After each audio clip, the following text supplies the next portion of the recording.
So start with 2 tablespoons olive oil, allowing it to heat in the pan before you put in the spices. You'll start with some dried chilies, some bay leaves, some cloves, and some black peppercorns. And you'll start to smell the spices. Then you'll add about 2 diced onions, and you can use yellow onions or red onions, whichever ones you have at home. And go ahead and stir it around a little bit. We're gonna add some salt, and this just allows the onions to release their moisture, so the whole thing kind of evaporates and actually starts to brown.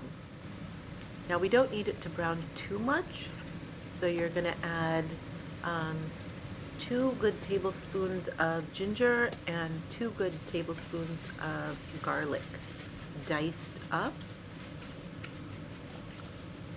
Stir it around, and of course I like peppers, so I added 2 to 3 ground serrano peppers.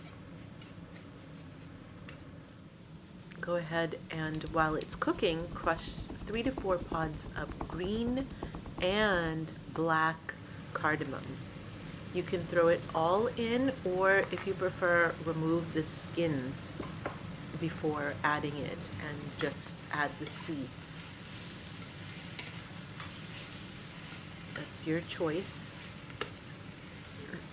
Stir it around, make sure that it's becoming fragrant, and then we'll add our spices: 2 teaspoons cumin powder, 2 teaspoons coriander, 1 teaspoon turmeric, and 1 teaspoon either cayenne or paprika or both.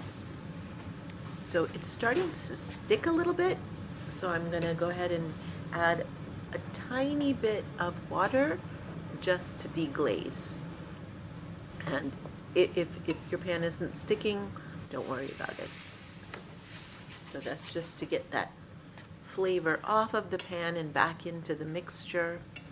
Let it cook a little bit, and we're gonna add in about 1.5 pounds of Beyond beef. So I like Beyond better than some of the other brands because it is not genetically modified. I don't eat it a lot, but when I do, I enjoy this one better. Go ahead and mix it up nicely.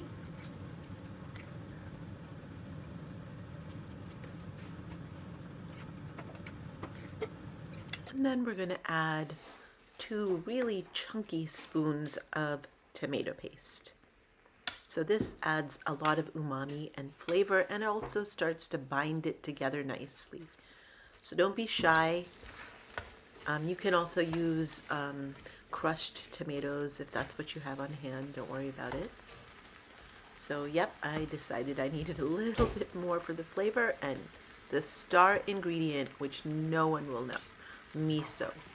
White miso just adds a delicious umami. This is the flavor that nobody's going to guess is in there, but don't skip this. You really want to add it.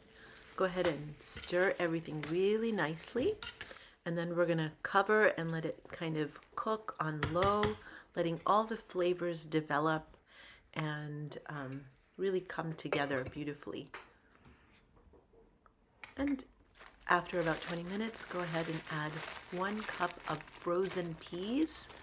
Adds a nice contrast to the keema, add some flavor and some nice green something. Always good to add some green.